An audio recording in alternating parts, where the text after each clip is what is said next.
Hello friends, இந்த week ஃபுல்லுமே இந்த சேவிங் பாக்ஸ் வச்சே ஓட்டியாச்சு அப்படின்ற மாதிரி தான் எனக்கு இருந்துச்சு. இது எப்படியாச்சும் இன்னைக்கு முடிச்சே ஆகணும் அப்படின்னு நினைக்கும் போது தொடரும்னு போட்டு கண்டினியூ பண்ணுவாங்கல்ல சீரியல்ல, அந்த மாதிரி ஆயிடுது. ஸோ இந்த 2 சேவிங் பாக்ஸுமே இன்னைக்கு வந்து கம்ப்ளீட் பண்ணி முடிச்சிட்டேன். எப்படியோ இன்னைக்குமே இது முடியாத மாதிரி தான் இருந்துச்சு. ஆனால் இன்னைக்கு எப்படியாச்சும் முடிச்சே ஆகணும். ஆல்ரெடி 2 ஷார்ட்ஸ் போட்டேன். இதை வந்து இன்னைக்கு கம்ப்ளீட் பண்ணிடுறேன்னு.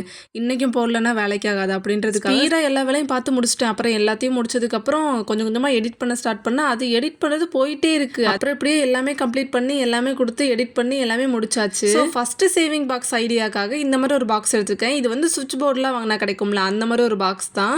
நீங்கள் இதோட பெரிய பாக்ஸ் கிடைச்சா கூட யூஸ் பண்ணிக்கலாம். இதோட 4 சைட்லையுமே இந்த மாதிரி செலோ டேப் யூஸ் பண்ணி ஃபுல்லுமே நல்லா ஸ்டிக் பண்ணி எடுத்துக்கிறேன். நான் இப்போ யூஸ் பண்ணுற மாதிரி கொஞ்சம் பெரிய செலோ டேப்பாக யூஸ் பண்ணீங்கன்னா ஈஸியாகவே ஸ்டிக் பண்ணிடலாம். சின்ன செலோ டேப் தான் இருக்குன்னா பரவாயில்ல, அதுவும் ப்ராப்ளம் இல்லை. ஆனால் கொஞ்சம் ஒட்டுறதுக்கு வந்து லேட் ஆகும். ஸோ நெக்ஸ்ட் வந்து க்ளூ அப்ளை பண்ணதுக்கப்புறம் சைடில் வந்து A4 ஷீட்டை வந்து ஸ்டிக் பண்ணிவிட்டு அதை வந்து மேல் நோக்கி இருக்கிற மாதிரி ஸ்டிக் பண்ணிக்கலாம். இதே மாதிரி 2 பக்கமே ஸ்டிக் பண்ணிக்கணும். இப்போ இதோட ஆப்போசிட் டைரக்ஷன் இருக்கும்ல, அங்கேயுமே இந்த மாதிரி ஃபுல்லுமே ஸ்டிக் பண்ணிக்கிறேன். ஃபர்ஸ்ட் எப்பயுமே பாக்ஸில் வந்து ஸ்டிக் பண்ணும்போது 2 சைடில் ஸ்டிக் பண்ணிட்டு அதுக்கப்புறம் சென்டரையும் அந்த பக்கம் இருக்கிற சைடையும் ஸ்டிக் பண்ணால் கரெக்டாக இருக்கும். ஸோ இப்போ வந்து சைடில் வந்து ஸ்டிக் பண்ண ஸ்டார்ட் பண்ணுறேன். ஸ்டிக் பண்ணிகிட்டே இருக்கும்போது சென்டருக்கு இந்த மாதிரி கொண்டு வந்ததுக்கப்புறம் அதுலேயுமே ஸ்டிக் பண்ணிவிட்டு இதோட சைடில் வந்து ஸ்டிக் பண்ணிக்கிறேன். இதில் வந்து நான் பாட்டமில் வந்து A4 ஷீட்டை வந்து ரேப் பண்ணியிருக்க மாட்டேன். சைட்லையும் டாப் அண்ட் பாட்டமில் மட்டும் இந்த மாதிரி A4 ஷீட்டை வந்து ஸ்டிக் பண்ணி எடுத்துக்கிறேன். பேக் சைடில் வந்து எதுவுமே ஸ்டிக் பண்ணியிருக்க மாட்டேன். இந்த மாதிரி பிளாங்காக விட்டு வச்சிருக்கேன். நெக்ஸ்ட் வந்து A4 ஷீட்டில் இந்த சைஸில் ஒரு பேப்பர் எடுத்துக்கிறேன். அதில் வந்து ஸ்கொயர் ஷேப்பில் ட்ரா பண்ணி எடுத்துக்கிறேன். சின்ன சின்ன கட்டமாக போட்டு எடுத்துக்கிறேன். அதில் வந்து நம்பர்ஸ்லாம் எழுதிக்கலாம். இதில் வந்து 10, 20 அதுக்குள்ளே தான் நம்பர்ஸ் நான் எழுதியிருக்கேன். நெக்ஸ்ட் வந்து 1000 அப்படின்னு சின்ன பேப்பரில் வந்து எழுதி எடுத்துக்கிறேன். நெக்ஸ்ட் எழுதி வச்சிருக்கிற எல்லாத்தையுமே எடுத்து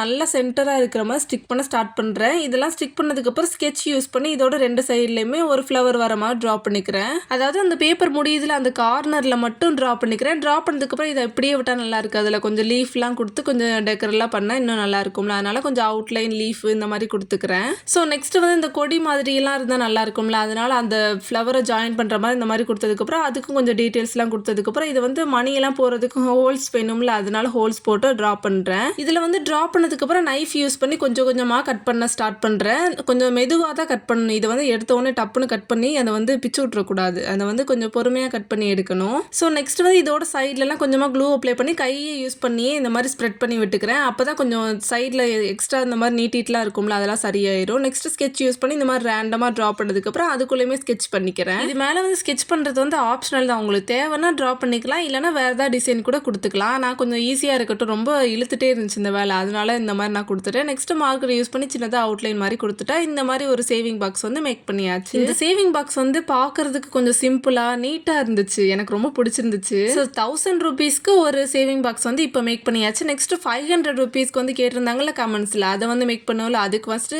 இந்த மாதிரி ஒரு கார்ட்போர்டு எடுத்துக்கிறேன். கார்ட்போர்டு எடுத்ததுக்கப்புறம் இந்த மாதிரி காம்பஸ் யூஸ் பண்ணி ரவுண்ட் ஷேப்பில் ட்ரா பண்ணிக்கிறேன். 2 கார்ட்போர்டு வச்சிருந்தோம்ல, 2லையுமே ஒரே சைஸில் ரவுண்ட் ஷேப்பில் ட்ரா பண்ணி கட் பண்ணி எடுத்துக்கலாம். நைஃப் யூஸ் பண்ணி தான் கொஞ்சம் கொஞ்சமாக கட் பண்ணுறேன். இதில் வந்து நைஃப் யூஸ் பண்ணி இந்த கிராஃப்ட் நைஃப் யூஸ் பண்ணி தான் கட் பண்ணணும்லாம் இல்லை. இந்த வெஜிடபிள் வெட்டுற நைஃப்லாம் இருக்கும்ல, அதை வந்து லைட்டாக ஒரு லைன் மாதிரி ட்ரா பண்ணிக்கோங்க ஃபஸ்ட்டு. அதுக்கப்புறம் அந்த சீசர் யூஸ் பண்ணி கட் பண்ணிங்கன்னா ஒரே ஷேப்பில் கரெக்டாக வந்துடும். இப்போ வந்து லென்த்தாக ஒரு கார்ட்போர்டு எடுத்துக்கிறேன். அதில் இருக்கிற ஃபர்ஸ்ட் லேயரை மட்டும் கொஞ்சம் கொஞ்சமாக ரிமூவ் பண்ணி எடுத்துக்கலாம். இதே மாதிரி இன்னொரு சைஸும் எடுத்துக்கிறேன். இது வந்து ஆக்சுவலாக 10, அதனால தான் இன்னும் கொஞ்சம் கட் பண்ணி எடுத்து அதை வந்து ஜாயின் பண்ணிக்கிட்டேன். க்ளூ அப்ளை பண்ணி 2மே ஸ்டிக் பண்ணி ஜாயின் பண்ணதுக்கப்புறம் நல்லா ட்ரை பண்ணிக்கலாம். நெக்ஸ்ட் பெரிய கார்ட்போர்ட் ரவுண்ட் ஷேப்பில் ட்ரா பண்ணி வச்சோம்ல, அதில் ஃபுல்லுமே க்ளூ அப்ளை பண்ணிக்கணும்.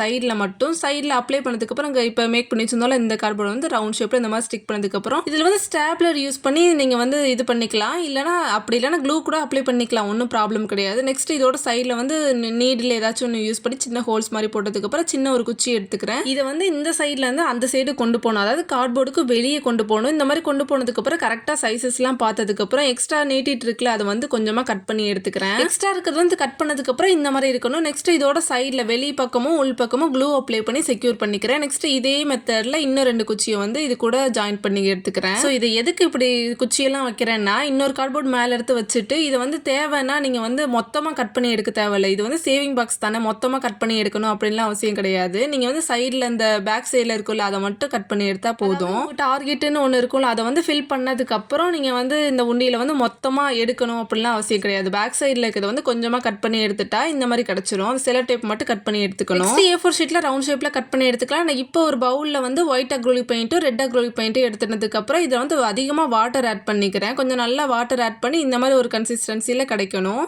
இப்போ வந்து எடுத்து வச்சிருந்தோம்ல அந்த பேப்பரில் வந்து கொஞ்சம் கொஞ்சமாக இதை வந்து பெயிண்ட் பண்ண ஸ்டார்ட் பண்ணுறேன். முதல்லலாம் இந்த மாதிரி பெயிண்ட் பண்ணும்போது நான் அதிகமாக வாட்டர் ஆட் பண்ண மாட்டேன். இடையில வந்து இந்த காஃபி பவுடர் மிக்ஸ் பண்ணி பெயிண்ட் பண்ணோம்ல, அது நல்ல ஒரு ரிசல்ட்டாக இருந்துச்சு. அதனால தான் நல்லா வாட்டர் ஆட் பண்ணேன் இந்த பெயிண்ட்டுக்கு. சூப்பரான ஒரு ரிசல்ட் உண்மையாலுமே. ரவுண்ட் ஷேப்பில் மேக் பண்ணி வச்சதுக்கப்புறம் இந்த மாதிரி துண்டு துண்டு பேப்பராக எடுத்துக்கிறேன். அதுலேயுமே இந்த மாதிரி மேக் பண்ணி பெயிண்ட் பண்ணி எடுத்துக்கிறேன். பெயிண்ட் பண்ணதுக்கப்புறம் இது எல்லாத்தையுமே ஜாயின் பண்ணி எடுத்துக்கலாம். நெக்ஸ்ட்டு வந்து இந்த மேக் பண்ணி வச்சதுல ரவுண்ட் ஷேப்பில் கார்ட்போர்டு அதில் வந்து சைடில் மட்டும் க்ளூ அப்ளை பண்ணிக்கிறேன். மேக் பண்ணி வச்சிருக்கிற பேப்பரை வந்து இதோட மேலே வந்து ஸ்டிக் பண்ணதுக்கப்புறம் நல்லா ட்ரை பண்ணி எடுத்துக்கலாம். நெக்ஸ்ட் ஆல்ரெடி மேக் பண்ணி வச்சிருந்தோம் அந்த சைடில் பேப்பர் மாதிரி கொஞ்சம் லென்த்தாக அதை வந்து இந்த மாதிரி சைடில் எடுத்து ஸ்டிக் பண்ண ஸ்டார்ட் பண்ணுறேன். இடையில கொஞ்சம் வளர்ற மாதிரி பேசியிருப்பேன், அதெல்லாம் கொஞ்சம் அட்ஜஸ்ட் பண்ணிக்கோங்க.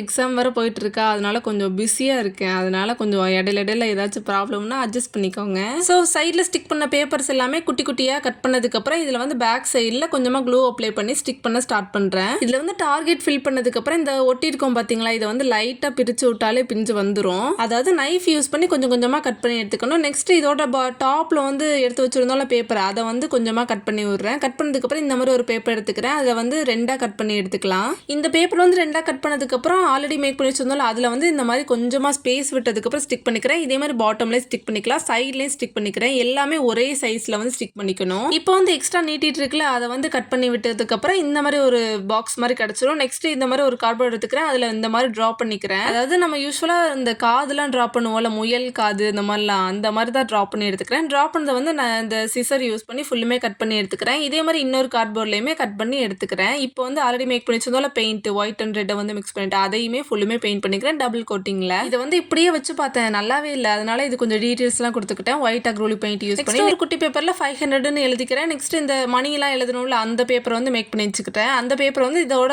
சென்டரில் வந்து ஸ்டிக் பண்ணதுக்கப்புறம் இன்னொன்று இந்த 500 இருந்துச்சுல, அதை வந்து இந்த மாதிரி சென்டராக பாட்டமில் ஸ்டிக் பண்ணிக்கிறேன். இப்போ வந்து காது மாதிரி மேக் பண்ணி வச்சிருந்தோம்ல, அதை வந்து இதோட பேக் சைடில் ஸ்டிக் பண்ணிக்கணும். ரெண்டையுமே பேக் சைடில் கொஞ்சம் லைட்டாக ஸ்லாண்டிங்காக இருக்கிற மாதிரி ஸ்டிக் பண்ணிக்கணும். இப்போ வந்து இன்னொரு சின்ன கார்ட்போர்டு எடுத்துக்கிறேன். அதை வந்து ரெண்டாக கட் பண்ணினதுக்கப்புறம் இதில் வந்து பிளாக் கலர் பெயிண்ட் யூஸ் பண்ணி டபுள் கோட்டிங்கில் வந்து பெயிண்ட் பண்ணி ட்ரை பண்ணி எடுத்துக்கிறேன். ஸோ இதே மாதிரி இன்னொரு கார்ட்போர்ட்லேயே மேக் பண்ணதுக்கப்புறம் இதோட சைடில் வந்து இந்த மாதிரி க்ளூ அப்ளை பண்ணதுக்கப்புறம் இதை வந்து பாட்டமில் ஸ்டிக் பண்ணிக்கிறேன். ஆல்ரெடி மேக் பண்ணி வச்சிருந்தோம்ல ரவுண்ட் ஷேப்பில், அதை வந்து பாட்டமில் ஸ்டிக் பண்ணிக்கணும். இப்போ வந்து காசு போடுறதுக்கு இடம் வேணும்ல, அதனால இந்த மாதிரி ட்ரா பண்ணி நைஃப் யூஸ் பண்ணி இதை வந்து கொஞ்சம் கொஞ்சமாக கட் பண்ண ஸ்டார்ட் பண்ணுறேன். கட் பண்ணதுக்கப்புறம் மார்க்கர் யூஸ் பண்ணி இந்த மாதிரி ட்ரா பண்ணதுக்கப்புறம் ட்ரா பண்ணிவிட்டு அது கொஞ்சம் இந்த மாதிரி பெயிண்ட்லாம் பண்ணிக்கிறேன். இதுக்கும் அப்படி தான், நான் முன்னாடியே சொன்ன மாதிரி தான், எந்த டிசைன் வேணாலும் கொடுத்துக்கலாம். எனக்கு கொஞ்சம் இது ஈஸியாக தெரிஞ்சு அதனால நான் இதை வந்து கொடுத்துட்டேன் அப்படியே. இப்போ வந்து செகண்ட் சேவிங் பாக்ஸையும் கம்ப்ளீட் பண்ணியாச்சு. உங்களுக்கு இந்த ரெண்டில் எது ரொம்ப பிடிச்சிருந்துச்சு மறக்காமல் கமெண்ட்ஸில் சொல்லுங்கள். இந்த வீடியோ யூஸ்ஃபுல் இருந்துச்சுன்னா மறக்காமல் ஃபாலோ பண்ணிக்கோங்க. தேங்க்ஸ் ஃபார் வாட்சிங்.